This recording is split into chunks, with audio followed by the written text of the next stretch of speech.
Luke chapter 10, verse 38 to 42. One of the most familiar passages in all of the scripture, Luke 10, 38 to 42. And as you're turning once again, if you are here for the very first time, if you are invited by your friend, by your family, marami pong salamat again. Sana po, hindi ito yung una't huli, kundi simula pa lamang po ng mas matagal nating pagsasama. My name is Stephen. I get the honor and privilege of leading this amazing church. Kasama po si Jenny, ang pinakamagandang babae sa balat ng lupa. At i-lead po ang amazing church na ito, in which, of course, very proud tayo sa lahat ng mga leaders and volunteers ng ating simbahan. Luke 10, 38 to 42. Fasten your seatbelt. As Jesus and His disciples were on their way, He came to a village where a woman named Martha opened her home to Jesus. She had a sister called Mary, who sat at the Lord's feet listening to what He said. But Martha was distracted by all the preparations that had to be made.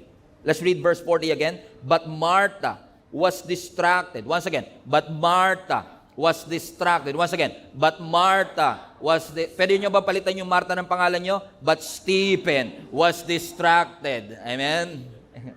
Was distracted by all the preparations that had to be made. She came to Jesus and He asked Jesus, Lord, don't you care that my sister had left me to do the work by myself? Sabihin niyo naman po sa kanya, tulungan niya ako. Martha, Martha. Alam niyo, pag inulit ni Lord pangalan ninyo, kabahan na kayo. Martha, Martha, you are worried and upset about many things. Pwede niyo ba palitan ng pangalan niyo yung Martha? Stephen, Stephen.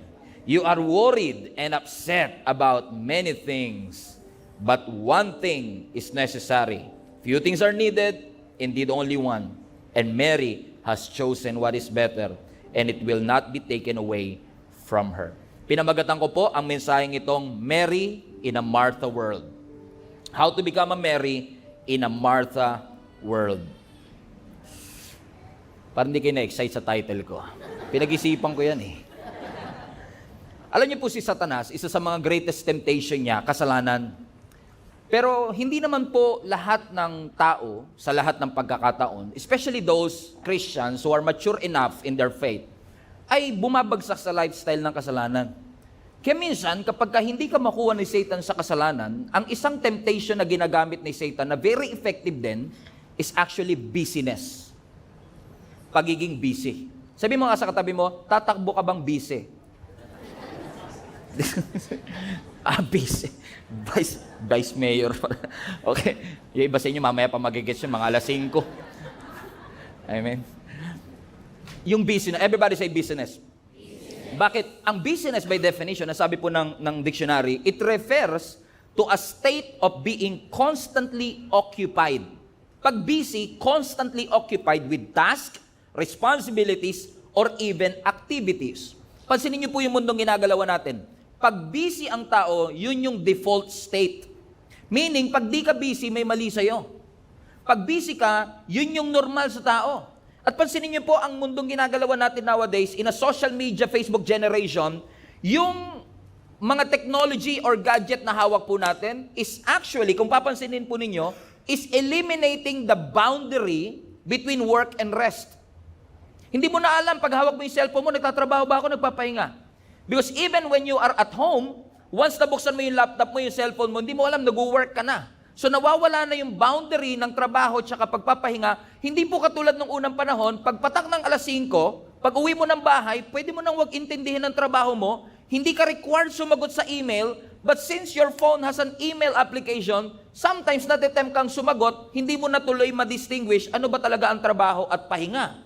At pag tinanong nyo ang isa't isa, kamusta araw mo? Ang madalas sagot niyan, I had a crazy day. Kamusta ang linggo mo? I have a hectic day. At kapag ang schedule mo hectic, ang schedule mo crazy, ang schedule mo non-stop, ginagawa natin siyang badge of honor. Na ako kasi busy kasi masipag ako, ikaw hindi ka busy, so tamad ka. Ginagawa natin siyang badge of honor, a badge of our pride, mula sa school hanggang sa ating trabaho, kapag puno ang schedule natin, matagumpay ang buhay natin. Correct? Pansinin niyo yung mundo natin, ganito ang nagiging basis natin, kung saan sa maraming tao, yung business ang nagpo-provide ng sense of purpose sa kanilang buhay. To the point na minsan, yung busyness na rin had become their identity. Pag hindi sila busy, hindi sila yon. Okay? Okay, hindi niyo ako magets. Na minsan, ginagamit natin ang busyness para itago yung need to address the issues.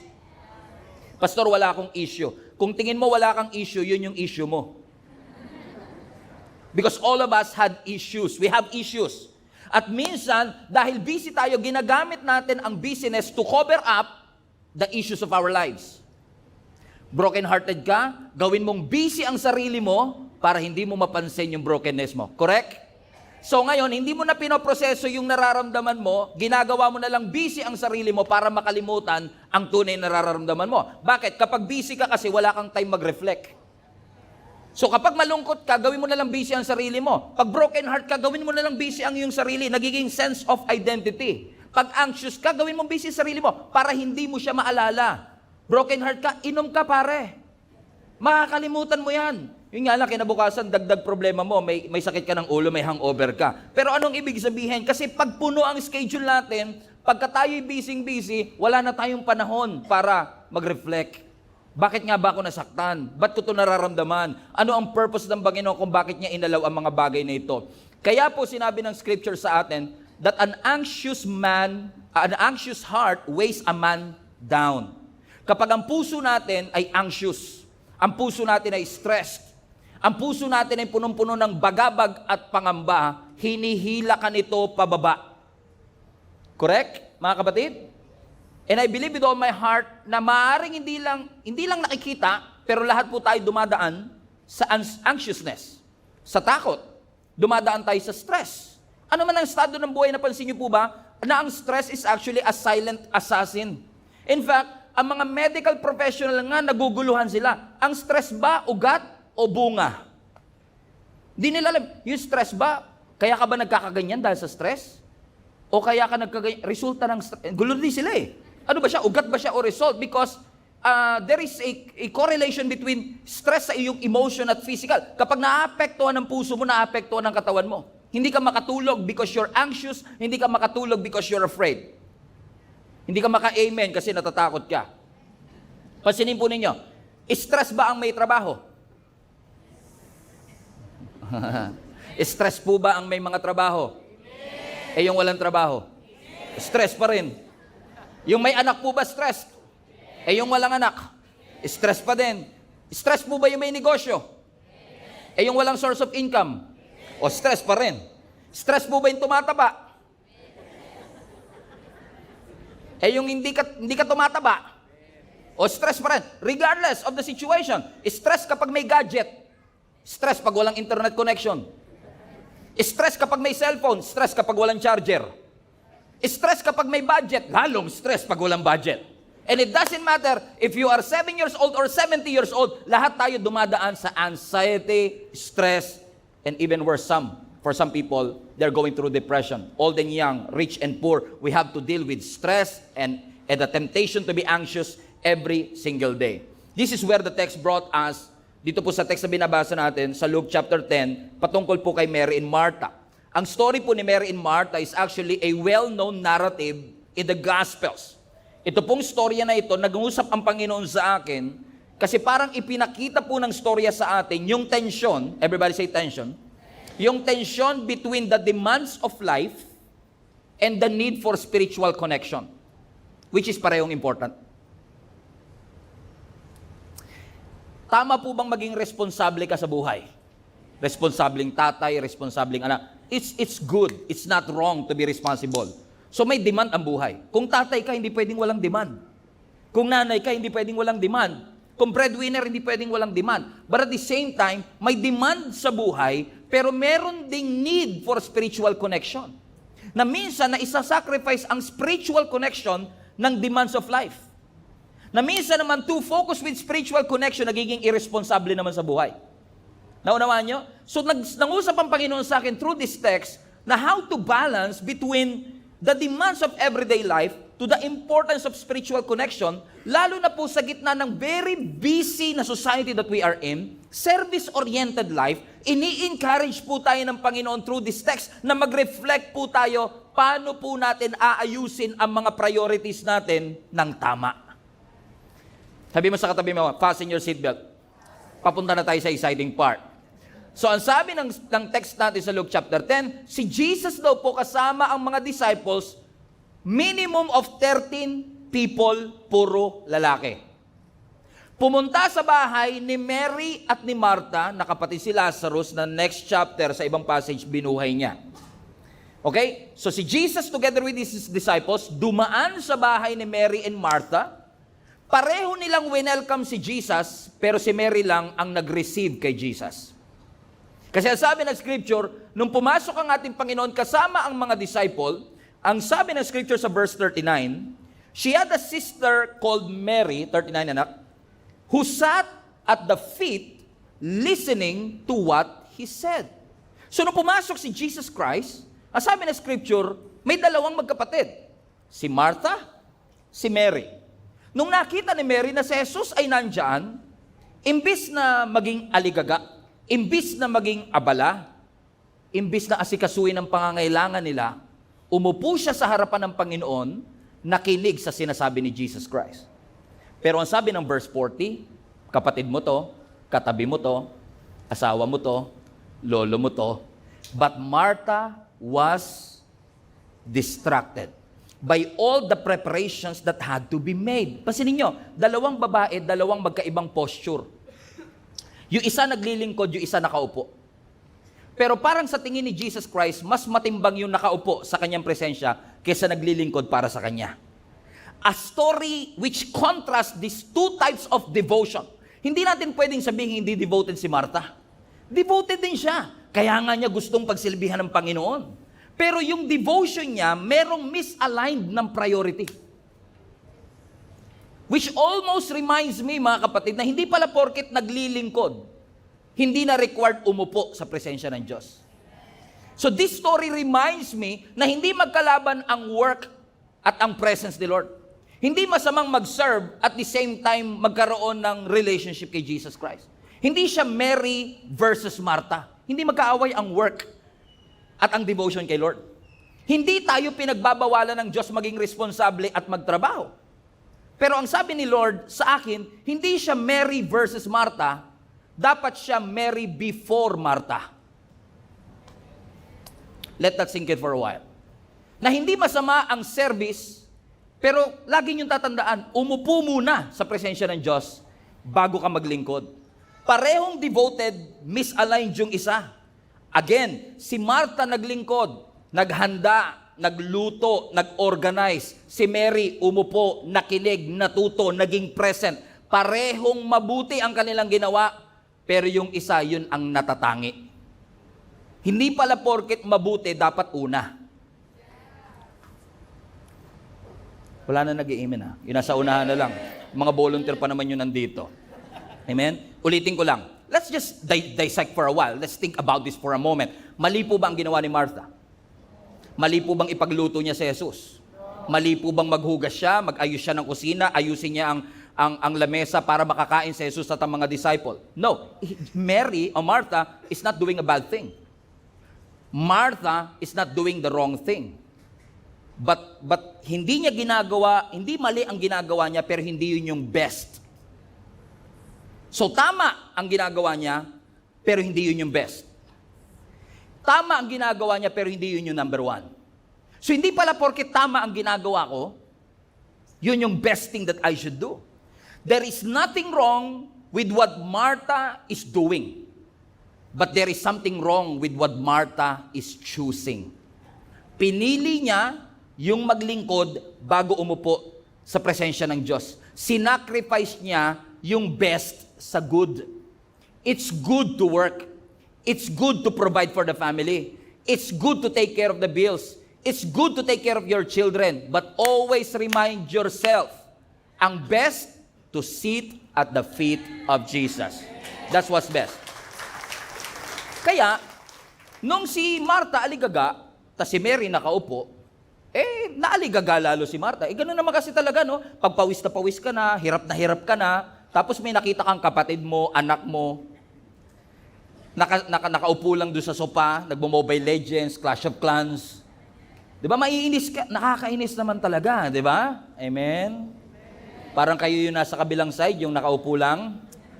Nakakainis, di ba? Kaya si Martha, nung nakita niya yung kanyang kapatid na supposedly tumutulong sa kanya, hindi lang si Jesus pinaglilingkuran niya, 13 lalaki ito.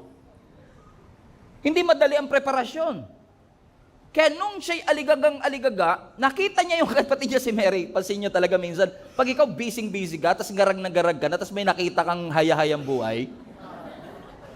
Ayun, may mga kasama ba kayo sa buhay? Kami ni Jenny, pagka nagta-travel kami, ako yung busy sa navigation, logistics. Siya, ganun lang siya. Saan tayo? Ganun lang siya eh. Andiyan si Jenny yata sa unahan. Okay, wala, buti na lang. Okay. Amen. So, may mga, kaya nung nakita ni Martha na itong si Mary is so parang passive and sitting at the feet of Jesus, nirebuke niya, hindi si Mary. Sabi niya, Lord, don't you care that my sister, Lord, pwede niyo ba akong tulungan? Baka pwede niyo po siyang pagsabihan na tulungan ako. And Jesus answered what? Verse 40. Ano sabi ni Jesus Christ? But Martha was distracted by all the preparations that he had made. So she came to him, Lord, don't you care that my sister has left me to do to myself? Tell her to help me. Hindi niya makausap yung kapatid niya, pinapakausap niya na lang si Lord. Ayaw niya na, madalas mangyari sa akin yan eh. Kausapin mo ngayon anak ko, pastor, ayaw magbago eh. Ako pinapakausap, pero sila naman yung nanay. Kasi minsan, di ba, may mga time na hindi talaga makikinig sa inyo, minsan sa ibang boses makikinig. Normal naman yun. Next verse 41. Next verse. Martha, Martha. Ang ganda ilagay yung pangalan natin dyan, no? Stephen, you are worried and upset about many things. But one thing is necessary. Isa lang ang pinakamahalaga. Tama ang puso ni Martha, pero misalign yung kanyang priority. Masyado kang maraming pinagkakaabalahan. Ito lang dapat ang inuna mo. Tuloy, ang resulta, si Martha worried and upset. Itong si Mary, calm and present. Why? Because Mary chose to do the right thing. Pansinin niyo ang contrast. Si Martha, he is doing something for Jesus. Si Mary, he is being with Jesus. Big difference. Hindi pala porket may ginagawa ako sa Panginoon, yun yung best na pwede kong magawa. Kasi kahit gawin ko ang lahat para sa Panginoon, pero mas pinipili ko pa yung ginagawa ko para sa Diyos kesa yung makasama ang Diyos, and to be with His presence, talagang masasabihan ka ng Stephen, you are worried and troubled about many things because only one is necessary. Yung balanse ng doing for God and being with God. Si Martha, prioritize niya yung activity. Si Mary, prioritize niya yung intimacy. So hindi porket may activity, may intimacy. Hindi porket naglilingkod, may intimacy sa ating Panginoon. Activity doesn't equate intimacy. Si Martha, distracted. Si Mary, devoted. And God, pansinin niyo sa scripture, si Lord gustong-gusto niya talaga na tayo ay mag-spend ng panahon para sa Kanya. Alam niyo po ba yan? Tingnan niyo. For example, yung mga Israelites. Nung nilabas po ni Lord yung mga Israelites from Egypt to the Promised Land, sino ang ginamit niya para maging leader ng mga Israelites? Si Moses. Sabi ni Moses, Lord, anong sasabihin ko sa Paraon kapag tinanong ko sino nagsugo? Sabi mo, I am who I am. Lumapit siya sa Paraon. Sabi ni Moses kay Paraon, presidente ng Egypt, let my people go, ang sabi ni Lord. Sabi ni Paraon, bakit? Because, sabi ng scripture, let my people go so that my people will worship me in the wilderness. Tama, ang purpose hindi maghatid ng freedom, hindi maghatid ng breakthrough. Sabi ni Lord, palayain mo yan, gusto ko silang makasama. God wants to be with you. Yun ang intention niya. Hindi kanya pinagpapala para yung pagpapala mag-alis sa'yo sa presensya niya. Hindi kanya binibless para yung blessing ang maging division ng relationship mo sa Kanya. Kaya Kanya binibless para ma-realize mo na Siya yung nagbigay nito at Siya ngayon ang yung pasasalamatan sa lahat ng binigay niya sa'yo. Yun nga lang minsan, nilalamon ng blessing yung relationship mo sa blesser. Masyado tayong addict sa healing, wala na tayong relationship sa healer. Naunawaan niyo mga kapatid? Kaya sabi ni Jesus Christ, Martha, you are worried about many things. Hindi niya nga nirebuke si Martha, hinto mo yung ginagawa mo. Mali yan. Hindi sinabi ni Lord na mali eh. Okay yan. Pero distracted ka dyan, ito unahin mo. Mary chose what is best. Bakit? Alam ni Jesus Christ, alam po nating lahat, na kung ano man ang pipiliin natin sa dalawa, meron pong epekto sa ating buhay. Piliin natin ang service over sitting, may epekto po yan. Pero piliin mong kasama ang presensya ng Diyos, meron pong epekto yan. Minsan nga lang, yung epekto ng decision, delayed. Napansin nyo ba yun? Minsan yung may matawag nila dyan is delayed effect. No? May mga decision tayo sa buhay na delayed ang epekto sa ating buhay. Correct po ba mga kapatid? Pero either way, lahat po yan may consequences. Kung ano man ang pipiliin mo, ano man ang iyong maging action, ano man ang iyong mga desisyon, hindi man immediate ang visibility ng result. Apparently, it will show. Because your priorities will shape your reality. Pag hindi mo inuna yung dapat number 1, pati number 2 damay. Kaya ang pinaka-importante dapat inuuna.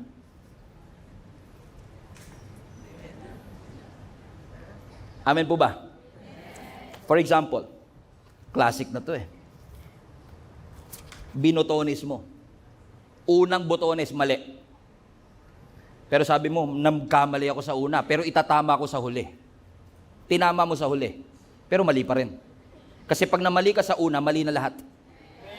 Ganon din sa prioritization. Pag inuna mo yung service over sitting, kahit anong sikap mo, mali na lahat. Kailangan yung number 1, yun ang number 1. Kaya sa mga Christian, alam nyo, napakadali na po ng priority sa buhay natin. Ano sabi ng Bible? Seek first the kingdom of God and His righteousness, and all these things will be added unto you. Sinuportahan niya ng Psalms 23 verse 6, blessings and mercy shall follow you all the days of your life. Sino sa inyo gusto nyo habulin kayo ng blessing? Ba't kayo humahabol? Baliktad ang priority. Hinabol mo yung dapat humahabol sa iyo. Ano ba sabi ng Bible? Blessings and mercy shall follow you. Hindi ikaw ang hahabol. Hindi ka kasi tatay, pastor, di mo alam kapag nandiyan na yung mga bayaran sa kuryente. Kasi nga, nagpapanik tayo. Alam nyo, ang panik, natutunan ko sa buhay ko, hindi porket nagpapanik si Lord. Yun lang kailangan na iba, pwede na umuwi. Sabi mo sa katabi mo, huwag ka magpanik. It's organic. Amen? Your priorities will shape your reality. So, kung ano ang una, yun ang dapat unahin. Ang sabi ng scripture, seek first. So, ang mga Kristiyano, madali na sa atin ang prioritization. Hindi na po mahirap mag-prioritize. Parang hindi kayo naniniwala. Mas madali sa Christian mag-prioritize kaysa sa non-Christian. Hindi pa rin kayo naniniwala? Try ko yung side na to. Mas madali sa Christian mag-prioritize kaysa sa non-Christian. Bakit? Bakit? Nag-amen kayo, tapos kayo tinanong ko kung bakit. Ayaw nyo mo. Bakit? Kasi sa Christian, alam mo na yung number 1. Hindi mo na problema yung 1, 2 na lang iintindihin mo. And problema, yung mga Christian sa ibang bansa, hindi kayo to, perfect kayo eh. Yung 3, ginagawang number 1. Tapos magre-reklamo kay Lord, bakit sali-saliwa buhay ko? Sabi ni Lord, mali design eh. Hindi mo naman pinaprioritize si Lord kasi gusto mo siyang irespeto. Kasi gusto mo lang siyang sundin. Kasama yon, pero kaya mo siya pinaprioritize kasi yun ang design. Kapag inuna mo siya, kapag inuna mo yung pag-upo sa Kanya, when you put Jesus at the center of your life, the circumference will automatically be blessed. Yung nga lang nakafocus tayo sa maraming circumference, kaya sabi, you are worried and distracted about many things. Ito lang ang importante. Ilagay mo si Lord sa gitna and everything else will fall into place. Amen? Palapakan natin ang Panginoon. Yun nga ginawa ko, pastor. Inuna ko si Lord. Nagsimba ako 2 linggo. Wala naman nabago sa buhay ko eh. 2 linggo? Bakit? Kasi ayaw natin nagtsatsaga. Gusto natin immediate result. Pero karamihan ng desisyon mo, hindi naman immediate ang result eh. Tama? Masama o mabuti, hindi immediate. For example, yung dahon ng halaman o dahon ng puno, pag tinanggal mo siya, pinitas mo siya, kung green yung dahon, nagiging brown ba agad? green pa din. Pero hindi porket green siya, buhay pa siya. Patay na siya, detached na siya. Hindi mo palang halata. Kasi green pa eh. But it's only a matter of time yung green magiging brown. Bakit? Detached. Kaya maraming ganyan eh. Hindi kayo ito taga-ibang church. Hindi ako nagsimba 6 na linggo. Okay pa naman ako. Green pa oh. Tama? Pag nag-pray ako, parang sinasagot. Wala namang nangyayaring masama sa pamilya ko. Mga anak ko, okay pa naman. So okay lang siguro, naintindihan siguro ni Lord. Gawin ko ang 7 times. 8 times. Pero hindi natin alam, yung epekto ng decision, delayed ang result. Hindi porket okay pa sa pananaw mo, ay ibig sabihin okay ka pa. The moment na dinitouch mo yung sarili mo sa Lord, yun na yung simula that the separation is the start of your death spiritually. The moment you detach yourself, nawawala tayo. Kaya minsan may nagtanong sa akin, Pastor, ba't kaya ganun, no? Nung hindi na ako nag-church, nung hindi na ako nagpe-pray, sunod-sunod yung mga desisyon kong mali. Napansin nyo rin po ba yun? Mapapansin nyo po yan. Pagka ikaw, lumayo ka kay Lord, for example, hindi ka na nagpe-pray, hindi ka na nagbabasa ng Bible, parang nakalimutan mo na siya, birthday mo na lang siya maaalala. Mga ganun. Sabihin, ba't kaya ganun? Nung lumayo ako kay Lord, parang I made a lot of stupid decision. And one day, somebody told me, ba't kaya ganun, Pastor? And my answer is very simple. Kasi kung yan si Lord, lumayo ka, hindi lang presence ni Lord nilayuan mo. Pati source ng wisdom nilayuan mo. Source ng peace nilayuan mo. So wag ka nang magtaka kung di ka payapa rito. Kung wala kang wisdom dito. Kung saliwa ang buhay dito. Kasi ang tunay na wisdom nandun sa presensya niya. Ang tunay na wisdom nandun sa presensya ng Diyos. So the more that you are intimate with Jesus, yung wisdom dumarating. So para sa akin, mga kapatid, gusto kong i-remind, alam mo, tinuruan ako ng Lord dito. Intimacy is paramount sa Christian life. Yan ang number 1. Kailangan meron tayong right relationship kay Lord. Kasi hindi porkit hindi pa natin nakikita ngayon, wala siyang epekto. Pero the moment na nagdesisyon ka ngayon, na ayusin ang buhay mo, magsimba, may struggle, may challenges, pero may epekto ito. Hindi lang sa'yo, pati sa mga magiging anak mo in the future. Kung itutuloy mo, kung magiging consistent ka rito, kapatid. Amen ba, mga kapatid? Sino sa inyo, nung nag-sit up kayo, nag-exercise kayo? Wala nag-exercise, ah. Oh, sino sa inyo, pag nag-exercise po kayo, limbawa nag-sit-ups kayo, pag nag-sit-ups ka ba, meron ka na kagad abs? Absent pa rin, di ba? Absent pa rin yan eh. Kaya minsan napo-prostrate ka, pag sit-up mo, 500 sinit-up mo, sakit na yung tiyan mo, tingin ka sa mirror, wala ah. Bakit? Nag-aantay ka ng immediate result. Di ba? Pero hindi porket wala kang makita, walang nangyayari. Kaso sinukuan mo na kagad. Amen? Aatin ako ng growth track. Nakatapos ako ng Discover Series, wala naman nangyari sa buhay ko. Sumuko ka kasi kagad eh. Hindi mo alam na kung itutuloy mo yung tamang desisyon, it will lead you to a better life. Ganon din sa mali. Ganon din sa mali. Sa una, akala mo walang epekto yung mali, pero kung itutuloy-tuloy mo, kapahama ka ng dulo niyan. Amen po ba mga kapatid? Tama? Halimbawa, maganda yata ngayon mag-invest ah. Power? Power. Power? Okay. Halimbawa, 25 years old ka. Sabi, alam mo, habang bata ka pa, mag-invest ka. Bumili ka ng real estate. Kung kaya mo bumili, mag-ipong ka, mag-invest ka. Pag nag-i-invest ka habang bata ka, parang ikaw lugi, para kang nawawalan. Di ba? Kasi hindi mo naman kagad makukuha eh. Hindi mo kagad makikita yung result. Pero antayin mo, 30 years later, magpapasalamat kang sinimulan mo ng maaga. Tama ba mga kapatid? Bakit? Kasi yung epekto ng decision, may delayed effect. So the moment that you decide, maglilingkod ako, okay lang walang quiet time, okay, maglilingkod ako, ayoko umatin sa mga mentoring, ayoko umatin sa, basta ako, maglilingkod na ako. Puro responsibility, walang intimacy. Amen? Akala mo walang effect, okay ka pa, magugulat ka, 6 months, 6 years, burn out. Kasi ang effect delayed. Correct? But at the same time, when you focus on Jesus, when you prioritize His presence, when you sit at His feet, tinatawanan ka ng iba, hindi ka nila maintindihan, but time will come. you will be grateful na ginawa mong number one, yun dapat mong inuuna. Amen po ba mga kapatid? Actually, yung principle na yan, tied up din po yan sa principle ng sowing and reaping eh. Because what you sow right now, S-O-W, what you sow, tinanim mo, what you sow will eventually show. Correct? Yan yung, ano sabi ng scripture, kung anong tinanim mo, yun ang aanihin mo. But you don't reap on the same season that you sow. Hindi ka umaani sa parehong season. Hindi porket nagtanim ka ngayon, nandito na kagad ang ani. Tama? But what you sow right now will eventually show.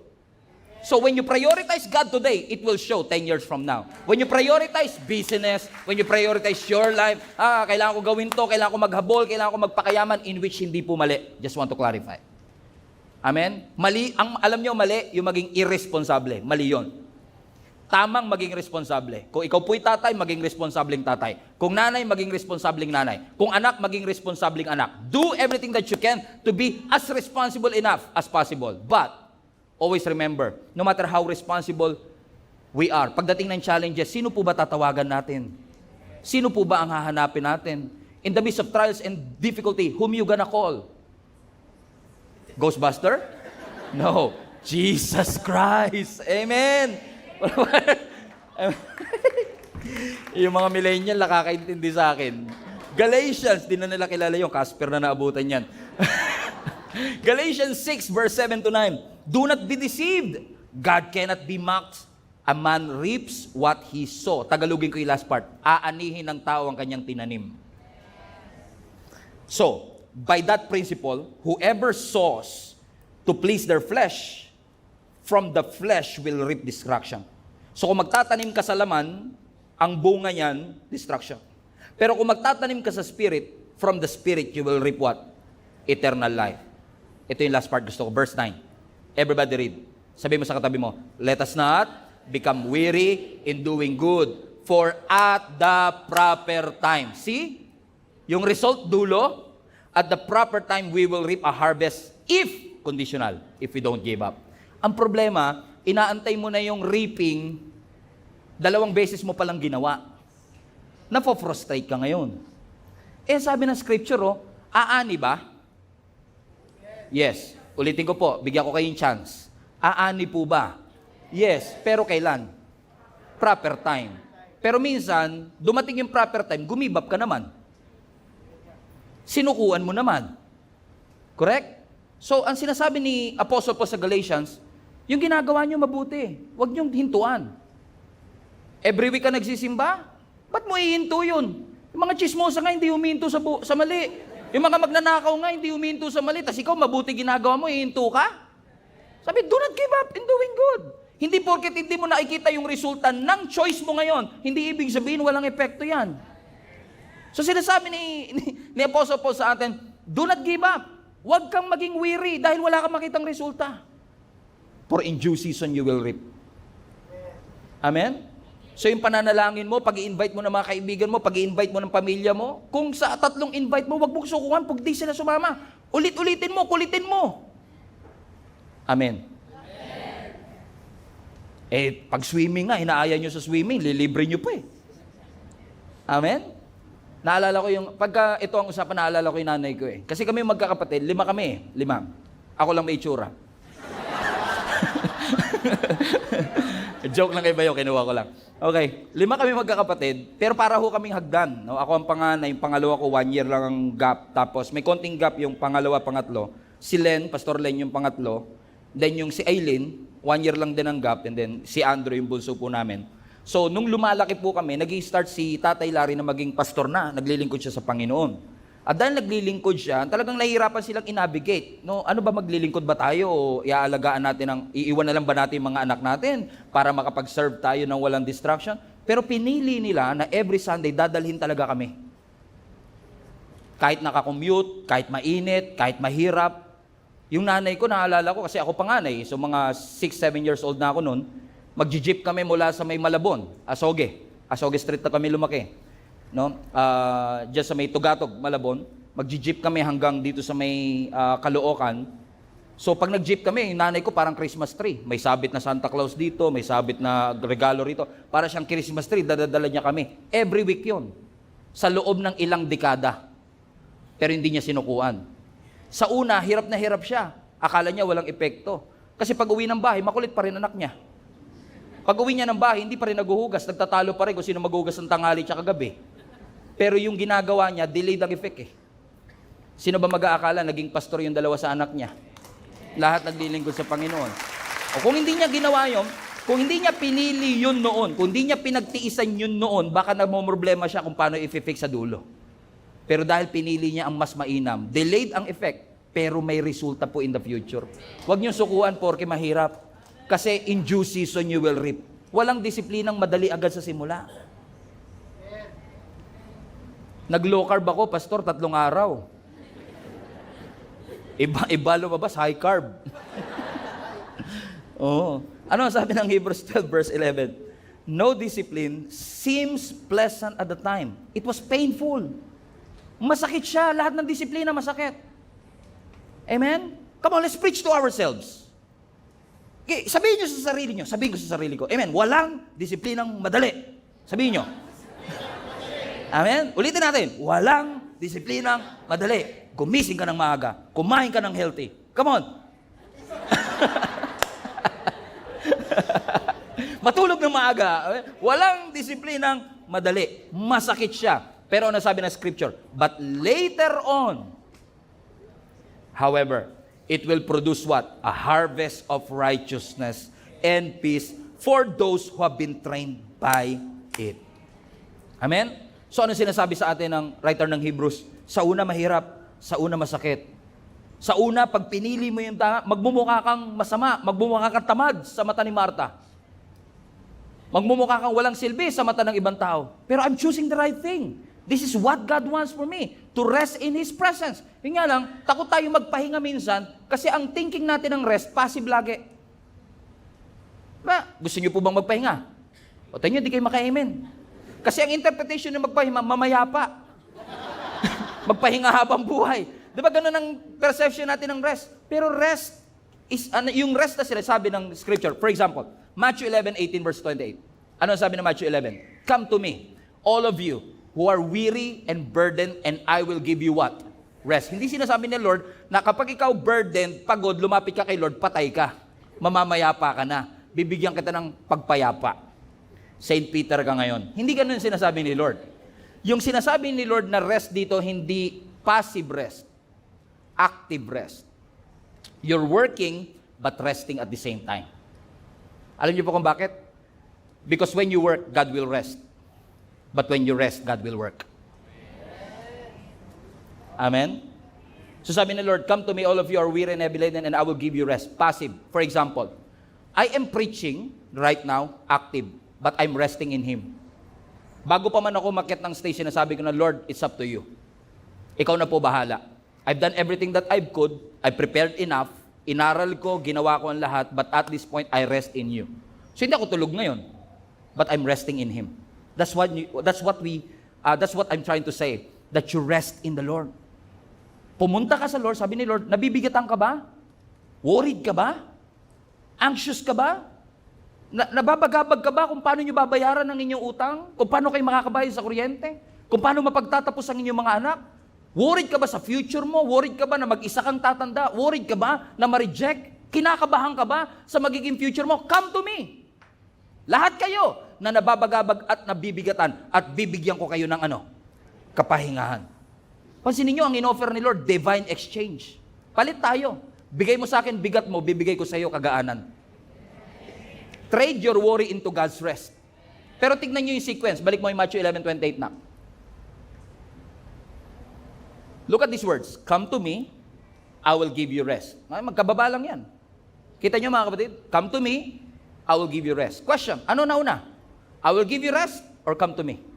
Yun ang problema. Hindi ka lumalapit sa Kanya tapos gusto mo rest. Sabi na Lord, baliktad sequence mo . Ang sequence ni Lord, come to me first.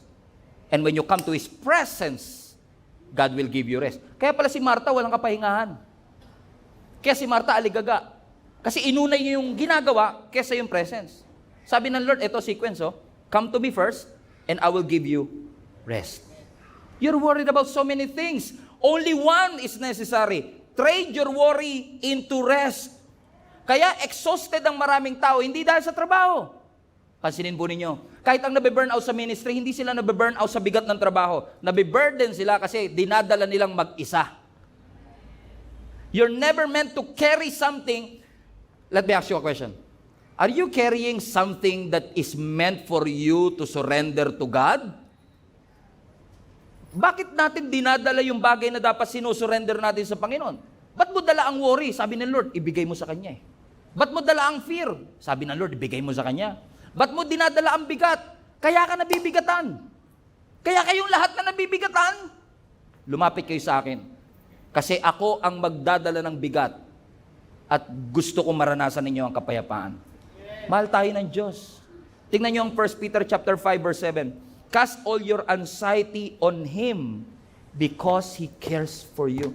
Bakit pinapasurrender ni Lord yung anxiety mo? Bakit pinapasurrender ni Lord yung laman ng isip mo? Come on. Anong kondisyon? Anong dahilan? Because may malasakit si Lord. Pastor, naawa na ako kay Lord. Naawa ka kay Lord? Ayusin mo ay sinasabi mo. Ang dami na po kasi niya masyadong planetang pinapaikot, dadamay pa po ba yung problema ko sa buhay? Hindi, yun nga mali natin. Ina-underestimate mo yung Diyos mo, ino-overestimate mo yung higante sa harapan mo. Sabi ng Lord, wag mong i-underestimate ang kakayanan ng Diyos. Ibigay mo sa Diyos. Pastor, 8 billion ng tao, kung lahat yan magbibigay ng problema, wala pong degree of difficulty sa Diyos. Hindi porket mahirap sa'yo, mahirap sa Kanya. Hindi porket tumatakbo ka sa Meralco, tatakbo din siya. Kaya niya nga maglikha ng ilaw na walang kuryente. Let there be light. Walang fuse, walang battery. Nagkaroon ng ilaw eh. Huwag nating i-underestimate ang ating Panginoon. Stop carrying the pressure of performing. You don't have to be everything to everybody. Bakit kami may superhero syndrome kasi tayo? Pasang ko ang lahat. You don't have to. Sabi ng Lord, ba't mo pinapahirapan ang sarili mo? Bigay mo sa akin. Yung iba naman, binigay daw. Pero ang totoo, hindi naman talaga. Sino sa inyo kapag may dinadala kayo, nananalangin po kayo kay Lord? Lord, sana magbago na po ang asawa ko. Lord, sana makaahon po kami sa hirap, makabayad po kami sa utang, nananalangin po kayo. Pero ba't ganun? Nag-pray ka na, pero ayaw mo pa i-release. Paano ko nasabi? Pinalo up mo pa uli eh. Lord, follow up lang po. Natabunan po yata eh. Kasi ito na po yung naka-orange, oh, mamumutol na po. Kada makakita ka ng orange, nagpapanik ka eh. Aligaga ang buhay mo eh. Magaling tayo mag-pray. Alam nyo, napansin ko mga Christians, magaling sa praying, mahina sa surrendering. Magaling sa praying, mahina sa releasing. Iniyak mo na ba kay Lord? Ulitin ko, iniyak nyo na po ba kay Lord? Eh, ba't di nyo pa i-release? Iniyak na pala eh. Gusto mo may second part? Kung iniyak mo na kapatid, ibigay mo na. Kung ipinag-pray mo na, ibigay mo na. Hindi sinasabi ng Lord, wag ka nang gawin. O, ibinigay ko na Lord ha. Hindi kinokorek ni Lord ang work. Tama ang work. Ang kinokorek ni Lord yung priority. Unahin mo ang Panginoon. Kasi when God is first, everything will find its place. At mapapansin niyo po yan, kapag hindi niyo priority ang Panginoon, laging mabigat ang lahat ng bagay. Nung nilikha nga po ng Diyos ang mundo, may divine and intentional sequence. Ano na una? Tao o oxygen? Di ba? Eh kung ang Diyos hindi intentional, kung ang Diyos hindi marunong mag-priority, what could have happened? On the first day, in the beginning, God created the man. First day, nilikha ang tao. Hinubog tayo, sa kanyang wangis, hiningahan.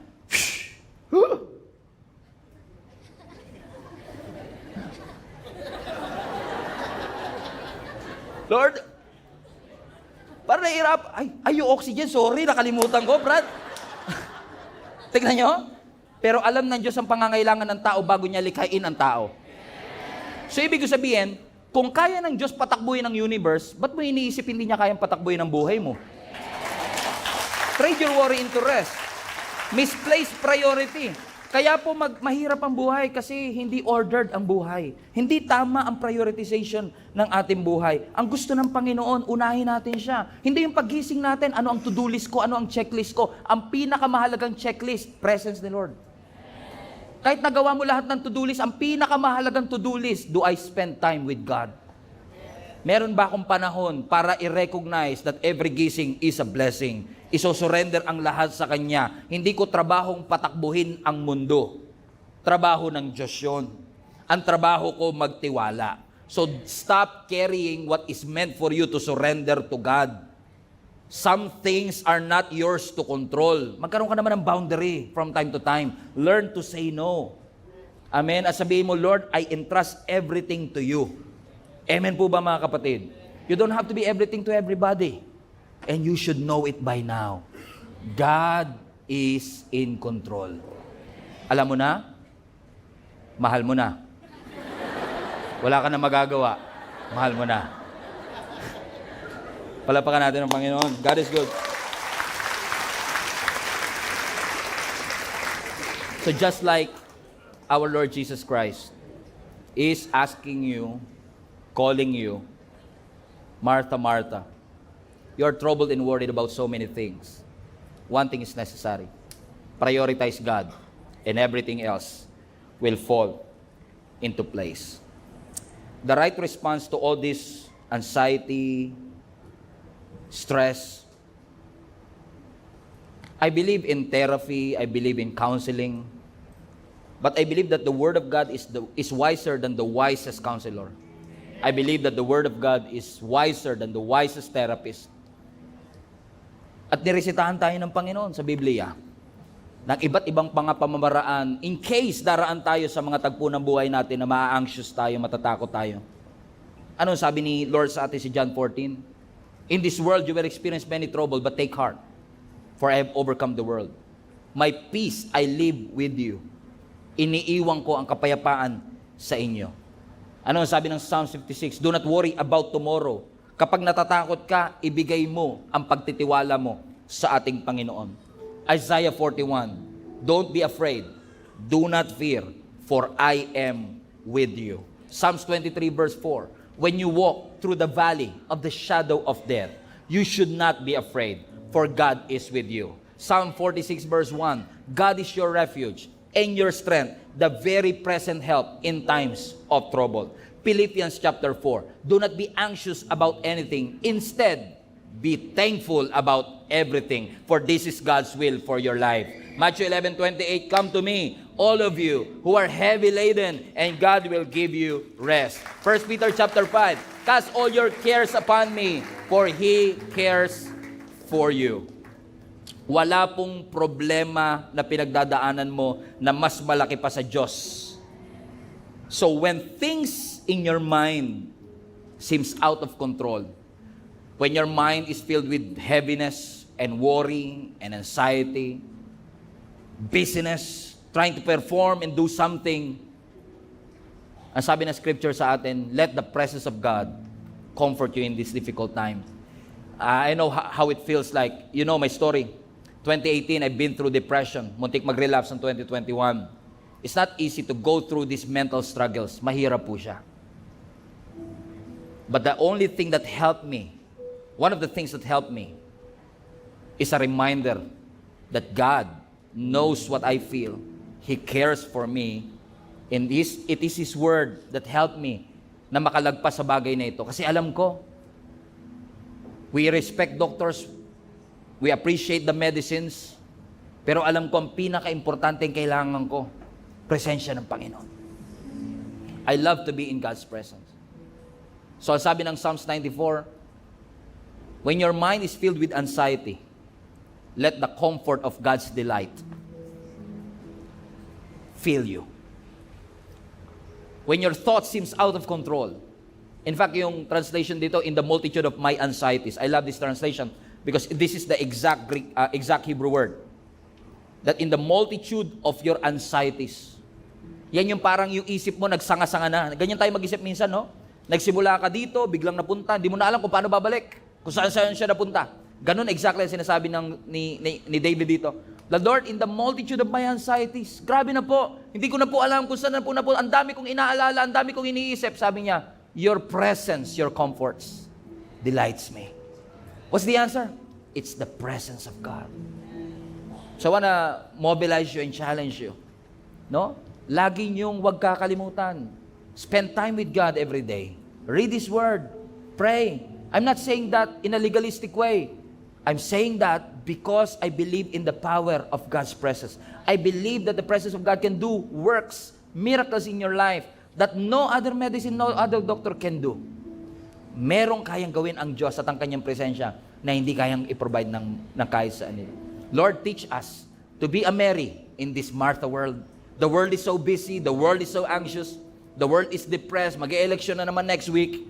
And people are quarreling, people are angry, may hatred, may galit, may hope ang iba na magkaroon ng magandang future, may inis ang iba, may mga galit ang iba.